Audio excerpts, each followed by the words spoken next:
we're gonna talk about Where'd You Wake Up, but I kind Mm-hmm. of want to get an update on like what you're doing with music and stuff because I know you had an EP that came out in the fall. Yes. Do you want to talk about that? Yes. I can. Yeah, just whatever. It can be whatever you want to talk about. Yeah, so let's start with the your EP because I wanna hear about it and plug it. Yeah. So the EP, I remember I that started when I was still working at Harley, like a little bit before the pandemic, and like that song just kind of like came out after I like woke up. I had a night out with Grant, so the night out turned Classic. into the day out, Mm-hmm. and then I like woke up an hour before I was supposed to go to work, and then I just grabbed my guitar and that happened. It was like one of those things you don't think about, and then I just kept sitting on it for a bit, and then I was like, okay, I really like this, so let's see what we can do with it. Then the pandemic hit, and then nothing was happening. So then I sat on it even more. I am like liquor and drug free as of like June, Nice. which I'm very happy about. But at the time, that was really hard. So like when the pandemic hit, that got real bad. So as a way to kind of get out of that, I went to Eric Hess's house because he was dealing with his own sobriety, and we were kind of just helping each other with it. And then the song came out, like we finished in like a day. It was one of those, you don't think about it, you just go in, you're just having fun. And then the funny story about that is the drum track has no cymbals because Really. I was too fucked up and forgot to bring my cymbals. So I showed up and I was like, man, I don't know what to do. He's like, just go without him. I was like, okay. And then you figure it out, and then Yeah, I mean, it you always say that like limitation breeds innovation. yeah, it's okay. Like here's what I would have done if I had my comfort thing. Hmm. So now I'm trying this new. It was really fun. Now I'm obsessed with trying to find ways to not use symbols, because you and I both love Alt J, and that Hmm. dude, it was so cool. I didn't do anything nearly as cool as him, but I don't know. It was fun to do something where it was like there weren't any sort of preconceived limitations. But yeah, the EP was, I don't know. It was the kind of thing where I was just glad I really did it, and I was glad that it was received really well. I decided to make like the main single a charity single because like for real, it got the pandemic hit so many people weird, so it hit me real hard, so I was able to raise enough money to at least help some people out, and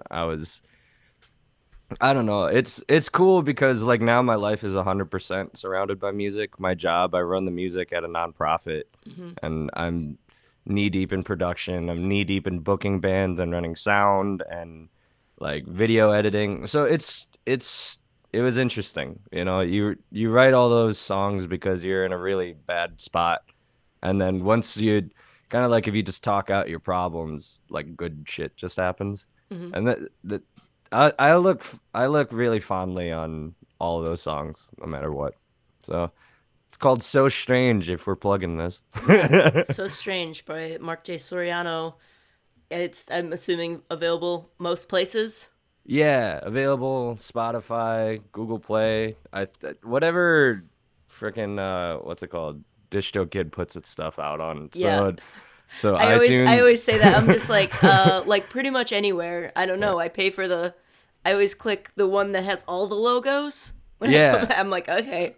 I'm If like, I someone know the wants to listen first to it on three. Tidal, they can. I don't Have you know. used Tidal? I've never used Tidal before. I I like every couple of months I consider it. I'm like, I'm gonna switch to Tidal because F Spotify and they're awful and you Yeah. can't always like I don't know. I like Bandcamp for a lot of reasons, but just like Yeah. their interface, it's like it's impossible to actually I don't know. This sounds bad cuz I'm a No. musician, but it's impossible to pay for every album that I listen to. And so, I Bandcamp can only get you so far, and there not Yeah. everything is on Bandcamp. So like Yeah. it's tough because Spotify is like there's I'll make 3 cents in my whole lifetime Yeah. off of Spotify, but like it Have you ever also looked at those breakdowns yet? Like I'm looking at my I ASCAP I breakdowns and my hate it. DistroKid It's breakdowns. I'm like, embarrassing. oh, sweet man, I made $1. I think I've Wow. made like total throughout everything that I've ever released, like off of streaming and stuff. No joke, probably like $15. Yeah, I'm somewhere around that too, and it's like, huh. So maybe Spotify's stupid, but it's also like it's like the best and worst business card that a musician could have because Yeah. who's this? People are gonna look it up.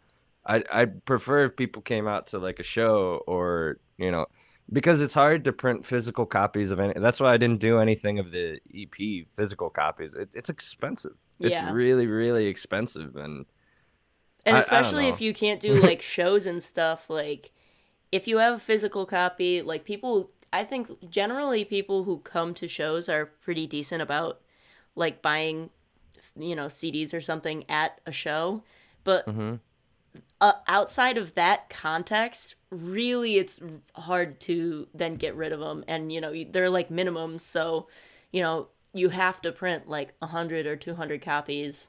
So, yeah, it's tough out here. Yeah, like I do you know who Craig Bauman is? You know that No. guy? He's jam band dude. Just like he's in the People Brothers band based out of Okay. Madison, and he just slings his CDs for free. I was like, man, that's an expensive business card. Yeah, that's a lot. That's like, I was always when we were in college, I was always really jealous of the people who had like big kid jobs, cuz they were like, "Oh yeah, I'm recording this weekend and we Yeah, have the studio for the whole weekend." I was like, "The whole weekend?" yeah, yeah. Remember when we started recording at Shane's and we're like, all right, let's fucking figure this out here at home because if we don't, we're gonna spend all of our money trying to dick around. Yeah, it's tough, man. I'm very very thankful that I've had like good friends who've been able to, you know, give me decent prices on stuff because it's Yeah, holy crap. Oh my god. yeah. Like I've been Sorry, go yeah, ahead. the last couple of songs that I've recorded, I've done just like a base price where it was like, Oh, sweet. yeah, and I was like, it'll be like $450 for the whole song, and I'm like, yeah, sure, yeah, that's perfect, I because I'd rather do that and then not worry about it, and then sit there and be like, every time, your engineer's like adjusting something, you're like, are yeah, we are we done here yet? yeah. I'm like, oh, yeah, that XLR is gonna make it much better. All Yeah. right, yeah. Where they're like, let's try this with a different mic, and you're like, let's not. Yeah. I'm like, hey man, give me that 58. Put that in front of it. Let's go. It's fine. It's fine. Yeah, Everything's fine. Let's go. yeah. Work. Yeah. Let's. I get it. I've kind of. I guess that's one thing I'll say about the So Strange EP is what was nice about it is Eric had like a legit studio in his house. Like, dude put tens of thousands of dollars into it, and but it also wasn't like, oh my god, here's this $3,000 microphone in front of me. It Hmm. like felt like you were just making a demo in your friend's basement, and we would grill out every day, and we would I like that's most of the time of how I paid him is like one, I credit him in my ass cap, and two, I just bought him meat to which we would then devour at the end of a recording date. So yeah, I mean, you don't need much. Like now, I got this guy, Oh, which nice. yeah, this is the first expensive mic I've ever gotten, and I've been using it a lot for like voiceover stuff at work and like random recordings that we have to do. But I've become a mic geek, but you don't need $3,000 microphones to do anything. Yeah. My most expensive microphone is, it was like $280, but I got it on sale, and it's just like a dynamic mic that I use for some stuff, Hmm. and of course I got it, and then immediately there were like no more shows for 2.5 years. And I was like, oh, cool. So I So guess I it's a won't be live using this mic? for live. Yeah, it's down here? What is it? It's a Telefunken M80. Oh, those are sweet. Nice. Beautiful bag. Bust it out, dude. Yeah, it's pretty sweet. I like it. Yeah. I've seen a lot of people use it. Those record really well too. Yeah, that's kind of like I wanted something that I could use for both because like I have a USB mic. That's what I'm using right now. But The you Yeti. know, yeah, that I've had forever, and sometimes I just use it for ease of use because it's a USB mic. If I'm using it for like online video, it's like I don't want to set up the whole interface and like. The more steps there are, the more things that can break. And I just... Dude. Mm-hmm. Yeah, I think that's one thing. And you kind of touched on something cool is having like not necessarily like an office to work in, but just like stuff set up. Like like what I have right now is my laptop, my Scarlett, and this mic. That's just up in here all the time. So if I just want to do something, I can. It's a pain in the ass to have to set up this mic, set the gain. Okay, like now it doesn't sound good here. You got to move it. I don't know. I don't know. I was going on a little rant of it's good to have at least little things set up so you don't have to think about it. And you Yeah. could just Usually I have my whole little setup with that mic, but I just got back from house sitting, so it was Who are you set up house there. sitting? My sister. Sick. How are Yeah. they? They went to visit her dad or something, and I was at Cool. their house for like 2 weeks. It was great. It was How's like the baby? he's so cute and so sick all the time. Sick. You know how like babies are just like kind of snotty all the time and they're just constantly and he exposed me to COVID, so that was super fun. Did you have COVID? No, I didn't get it, but he coughed in my face. So get vaxxed and boosted because I guess it freaking works. Dude, yeah. I got COVID December 31st. Yeah, that's like everybody in Milwaukee. It was like from like January or from December 25th, I guess that's Christmas, to like What's January 15th. that? It Yeah. was just like every single person I knew was like, yeah, I have COVID. And you're like, oh, all right. I wasn't even doing anything either. I was going to work. I was barely seeing anybody. I wasn't playing. I was just resting. And Freaking then Omicron, man. and they said it wasn't bad. Man, that stuff sucked. I couldn't stand up. I couldn't I don't know. It felt like I had like 4 pulled muscles in my back. So, yeah, just get vaccinated, people. It's not that hard. It's not that bad. Come on. No. Anyways, Oh yeah, we digressed. I'm sorry. it's okay. I think we have sort of similar brains in that way. Yeah. So the story of Where'd You Wake Up? Let's talk about it. Yeah.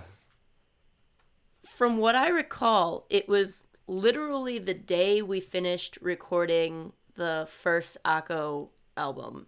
And you still Yeah. out. And we went to our guitar player at the time's apartment. And I don't Okay. remember if it was his guitar or my guitar, or there was like an acoustic guitar. And I just sort of started playing the sort of beginning part of it. Yeah. And you were like, "What's that?" And I was like, "I don't know. I'm just it wasn't anything. I was just Yeah. playing it because I thought it sounded cool." I think that's the one thing I miss the most about like writing in a band is that like Yeah. you get that like instant validation of someone going, "Yes, that's good."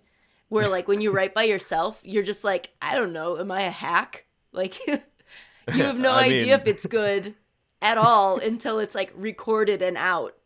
And people are Yeah. like, "Yes, I like this." And you're like, "Oh, okay. I guess I didn't just waste 6 months of my life." That is the best part where it's just like, especially because probably at the time, I don't recall that exact moment, but if I know myself, I was probably sitting there eating like chicken nuggets and just and like just on the side of the room going like, yo, what? Like, and yeah, that was my favorite part about being in a band. It was like those little moments where the person just surprises you. Hmm. You're like, and then you're like, I want to work on that, and Yeah, then it was. just Yeah, it's crazy. Like the transition from writing in a band to writing solo was like so. It took me a long ass time to finally sort of get, and I still like I struggle with it. Like songs definitely are slower to come out and slower hmm to develop, and yeah, it's weird. It's not bad. Like it's not worse or better, but it's very different. Like, and I was watching. My sister has Disney Plus, and so I could oh cool, watch yeah, when I was at her house the Get Back, the yep. documentary, and so like watching them. My writing style is so similar to that of the Beatles. I'm basically Paul McCartney. But But that's actually kind of true. They were four people that they function like every other band. They just yeah, it was happen to be the crazy to like Beatles. it felt so like familiar. Like I felt like I was sitting in on like people I knew their band practices cuz it's like the familiarity of like someone's playing something and they're kind of like humming and like you see it sort of come together in real time and I was watching it like with my mom and I was kind of like explaining to her. I was like, "Oh yeah, like I totally have done that before." hmm And she was like, "Really?" To her it's like completely foreign. She's just like, I guess this is just specifically how the Beatles write, but it felt very familiar. Yeah, they would argue about like, no, it should be a B minor seven, not a B minor. And we've had this argument before. And I just Yeah. remember watching these people. I'm like, man, you can't tell me that they're like arguing over here and then over on the side that other guy's just working on Let It Be or Yeah, just that was so that I think that was the best part of the whole documentary is like there you hear and in the background you're like, "Wait, what the fuck is that? What the They're fuck like, is that?" yeah. Hey guys, I got this song. Oh, go fuck yourself. Like, what do you mean I Yeah, just got it's this song? crazy. I also feel terrible for George Yes. cuz he's Yeah, I like, didn't know that. hey fellas, I have an idea. And they're like, actually, fuck your idea. I don't know if you know this, but we're McCartney Lennon, so fuck Yeah. you He and quit your in the most idea. British way ever. He was just like, I think I'm leaving the band now. I When think, now? no, he goes, I think I'm leaving. And they go, what? I think I'm leaving the band. And And it's he was just like, like, it when? comes Right out of now. nowhere and just smacks you in the face. And you're like, what the hell is this? He didn't raise his voice. He was just like, all right, I'm done. Yeah, it's crazy because it's like, I don't know. I think there are people who are like have that reactionary thing where they're like, the Beatles are overrated. Think the Beatles aren't good, and you're like, that is the most annoying. Like, I don't know. I think that you can say I don't like XYZ album hmm because whatever. Like, I could see someone saying like I don't really like the early Beatles because it was like basically very basic pop music. Yeah. Okay, fine. Like that's I understand that. But to say that you don't like think that any of their songs are good, they wrote like 300 songs. Um Yeah. I don't know. I And just think it's insane that people just have that contrarian thing to them. They just can't. they just want to, man. And it Yeah. was like we know somebody that like in Akko's history that was adamantly against. I'm not gonna name their name, but you know who I'm talking about. I think so, They yeah. It was an OG member before Yeah. it was called, and then they're like, yeah, the Rolling Stones. That's a real band. The Beatles were never a real band. Oh Christ. And Yeah, I that's like played. Well, I played. I remember I was listening to "I Want You." She's so heavy, mhm. and that person walked into the room and was like, "Dude, this is amazing." I'm like, yeah, like you really like the song? Yeah. You sure? Yeah. This is the Beatles. He's like, oh. I'm like, you can't just like what you like. It doesn't matter what you like. It Yeah, just it's like it's the contrarian is strong in those people. I don't get it. There's like that metric lyric. Who would you rather be, the Beatles or the Rolling Stones? And the question I always thought was, when I heard that song, I was like, that's stupid. Of course you'd want to be the Beatles. yeah, Dumb. that's really dumb. They and they did like the fun drugs. Like they didn't do the heroin. I Yeah, mean, I'm sure they. I'm sure they did, but like Whatever. They were doing like the good stuff, you know. Yeah. You know. Don't do drugs, I everybody. really liked in like 2013, Paul McCartney was like, "Yeah, I stopped smoking weed," and you're like, He's just like, "You're like 80." yeah, and I think he just said he stopped because it just stopped doing anything for him. Probably. I mean, like, I don't know. He just seems like a cool dude. I don't know. Yeah, I still wish I could have seen him. But back to Where'd You Wake Up? Oh yeah, we were talking about Where'd You Wake Up. Yeah, I think this is a glimpse of what like Akko practices used to be like. It was like we'll talk about the thing we're supposed to be talking about for about 2.5 seconds, and then just for 10 minutes talk about something else. I could see why other band members found us insufferable. Yeah, I mean, I get why I'm personally insufferable, but I can really see like our dynamic being annoying to other people. Just So the the good thing is two. I'm recording this to put on my YouTube channel so other people can watch So this it. is all going on YouTube. Sweet. Yeah. Anyways, Where'd you wake up? 'Kay. So yeah, it was like literally the day we finished, and it was so funny because I remember being like really stressed out, like trying to the couple of weeks leading up to recording because we weren't sure if we were gonna have enough songs, and we like kind of finally rounded it out. And then like the second we were done, I was like, let's write a new song. Yes. Yeah.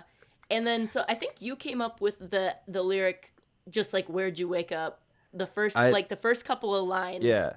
I And remember was like, when I'll you work did with that. you sent me a voice memo. It wasn't the same day. You sent me like a voice memo. Hold on, let me think.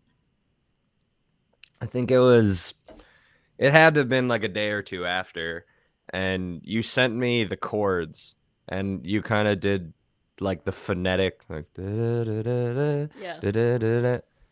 and then I just immediately I hated my girlfriend at the time, so I was like, okay, cool, that's 100% a joke. But yeah, I just remember And just so doing I think the you have plausible deniability of when this was, so yeah. I don't even my sense of time is shot. yeah, I have no, no I have idea. no idea either. Yeah, It's so funny, like, because you write songs and it's like, by the time they come out, like, at this point, it's been like probably 4 years since this song was written. Yeah, because I was so- still living at that like condo on Greenwich. Like Yeah, I was like, that's insane to think about, like, Joey was 18. no, Joey's still 18. I don't know what you're Yeah. talking about. How old is he now? You're younger than me, so I think he's 23. 23. You're 24? No, that's fake. JoJo will forever, in my mind, JoJo Scott from Wonderful Bluffer, will Great always band. be 18 in my mind. Yeah, He's like my little baby brother, and I will kill someone to protect him. Yeah. Even though he's like, you know, like 8 inches taller than me and whatever. I don't care. I'll fight. I swear I heard his voice drop in my time knowing him. Like and that's not even a joke. Like it went from like this to, hey guys, how's it going? You're like, what are you doing? You have a beard. Yeah. Stop it. But yeah, I was sitting in that condo, and I had my little acoustic, and I was listening to the voice memo you sent, and then the first thing I did was like, where'd you wake up? I found your reasons, they didn't make much sense.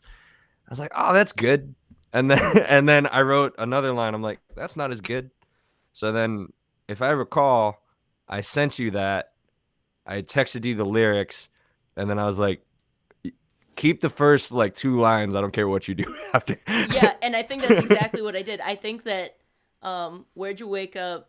I tried your reasons, they didn't make much sense. Yeah. Is the lyric that you wrote for the song. And then I was like, I got this. Because like, I couldn't think of anything, but like once you came up with that, like it was like a writing prompt, right? And I was just like, oh, I'll just go with that. And so the whole rest of the song is like based on those 2 lines. And it like, I think thematically it's like one of the songs that I feel like really it's weird, it's like an amalgamation of a lot of different people that we were mad at, and because like for that was me, every Akko song, homie. Yeah, probably. And yeah, it felt like it wasn't just like directed at one person. It was just like distilled the feeling of being disappointed and mad and sad and like all of those things just distilled down to, you know, instead of talking about the specific situation, it felt like, even though I sort of referenced specific things, it Hmm. felt like very cathartic that I could get just the singular emotion, just beam it straight out of my brain and then put it in a song. And it feels like putting your little emotion in a jar and like throwing it in the ocean, being like, bye.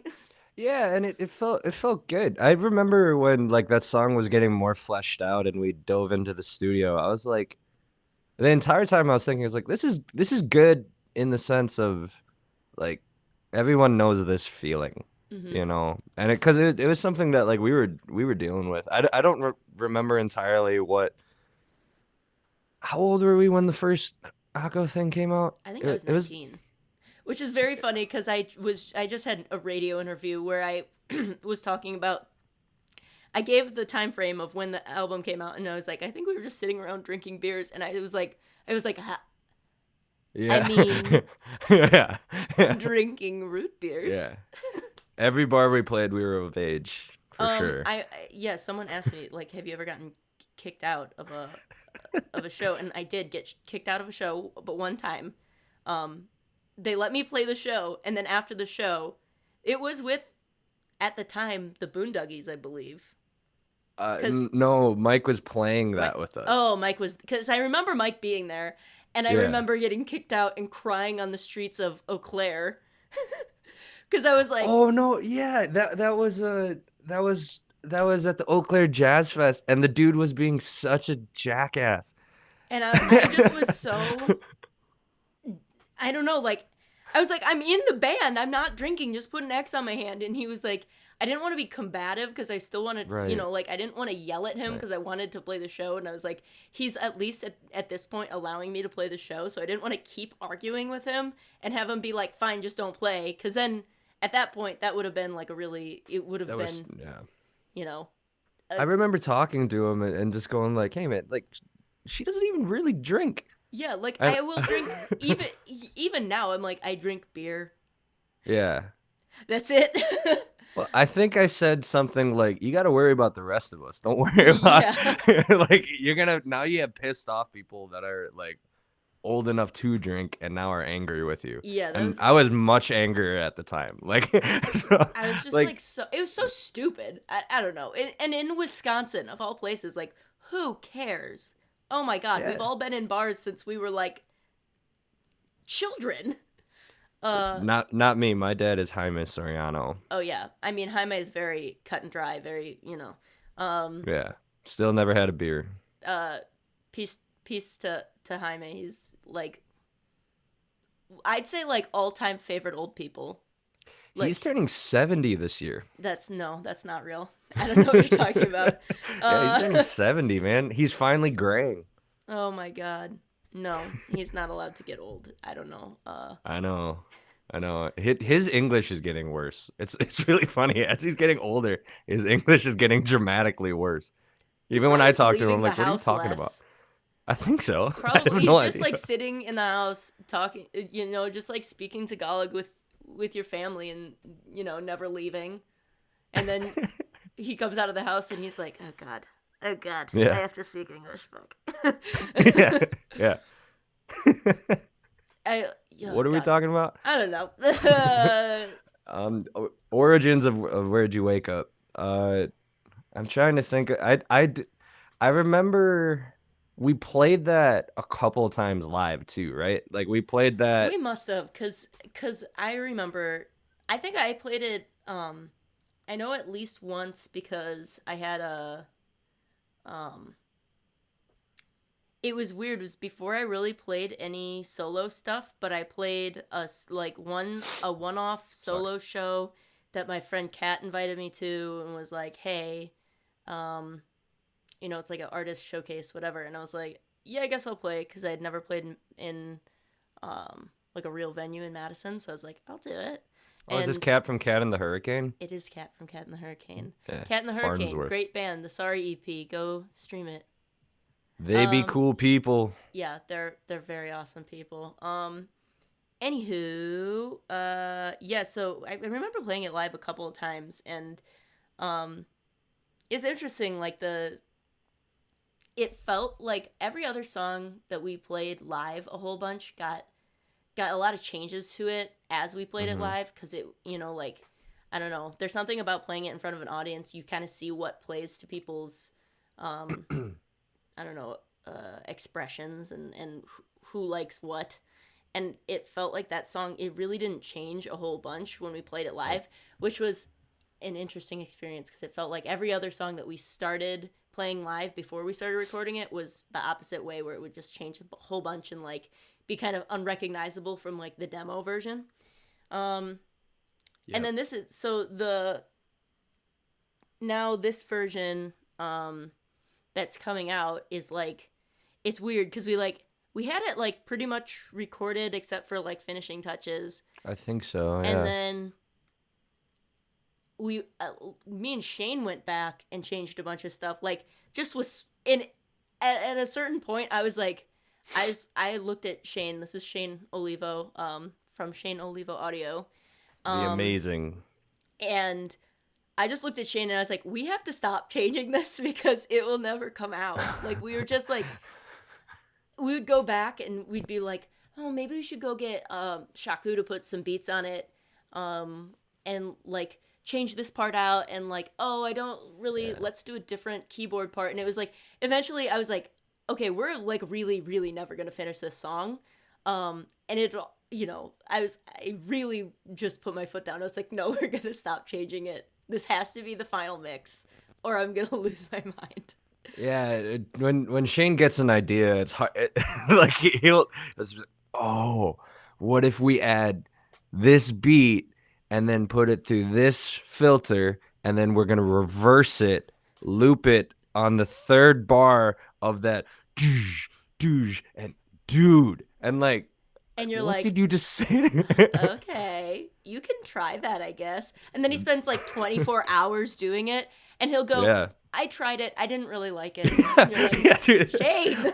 Or he'll do it in front of you, and you're just like, okay, like, I want to see him. I want him to try this. Like, I know it's gonna be good. Yeah, a couple times I'd be like on my phone, and he'd be like, are you even paying attention? And I'm like, I don't know what you're doing. Yeah, I don't man. know how to work Pro Tools. Because he was Yeah. doing all the shortcuts, and like, I swear to God, he wouldn't be moving, and the screen would be moving like an old school like hacker. Yeah. I was like, Yeah. dude, Well, it's scary. This is not. I use Logic, and I'm like, click, Yeah, I know. scroll, click. Yeah, my Ableton brain was just like, wait, where are the scenes? Like, what's going on? I'm so confused. See, like, and I tried the Ableton trial. I cannot do it. Oh, I love it. It's I like it because it's visually appealing to me. I feel like eventually, if I want to play with tracks live, I feel like I'll have to learn Ableton. But Yeah. like for recording shit, I was like, I can't do it. I tried it, and I have like a couple of different like things that I were, just like sample songs that I was just trying to make anything in Ableton, and I listened back to them recently, and I was like, wow, I'm glad I tried Logic, because this did not work out well for me. Yeah, Ableton, they're like polar opposites. Like, the workflow is totally different, and my brain did not latch on the Logic. Curve. Yeah, I mean, I think, because you grew up on PCs, right? I know you had a Mac at some point, but so I'm a Mac person now. Yeah, my mom always had a Mac, and so I always had like GarageBand to play around with when I was a kid, to make like just with the loops and stuff. And so it sort of follows the GarageBand workflow, and so it kind of made sense. But like, oh my God, I don't think that I don't know. I don't know if I could do any of these if I hadn't started in GarageBand when I was like 8. GarageBand's awesome. I wish I had a Mac just for it. My original demos were, I would do a voice memo on my phone, like with a guitar track, and then I would email that to myself, and then open that file up on my computer, play it through my computer while having the voice recorder back on, and then I would like overdub that way. And then someone was like, GarageBand, dude, like GarageBand exists. And I'm like, yeah, I don't have a Mac. This is, it's what I had. Yeah. I mean, the different ways I've recorded demos over the years, it's insane. Like there are demos for songs that I find, because I have like I have external hard drives from, like I fried my computer like 2 years ago. Oh man. Yeah, I didn't fry my computer. My ex fried my computer by spilling coffee on it. It's fine. Do I know this person? I don't think. Maybe. Oh yeah, you might have met her. Fuck them anyway. Fuck them. Anyways, so I was like looking through my old thing, looking for stuff, and I saw like an old demo on there while I was looking for it, and I was like, I'll just listen to this. It'll be fun. And I was like, oh my god, this feels like nails on the chalkboard. It's horrible. Yeah. Where you don't know, you like shove the voice memo, like the phone is like touching your guitar. Oh yeah, it just like the speakers blown out, incomprehensible lyrics. Yeah, it's but when I do my first demos, it's always just to like remember the idea. Yeah, totally. And so it's like I'm not really going to show this to anyone. It's more for my own personal use. But I always thought it was funny, like when you listen to Song Exploder and they're like, "Here's my iPhone demo," and it's like really pristine.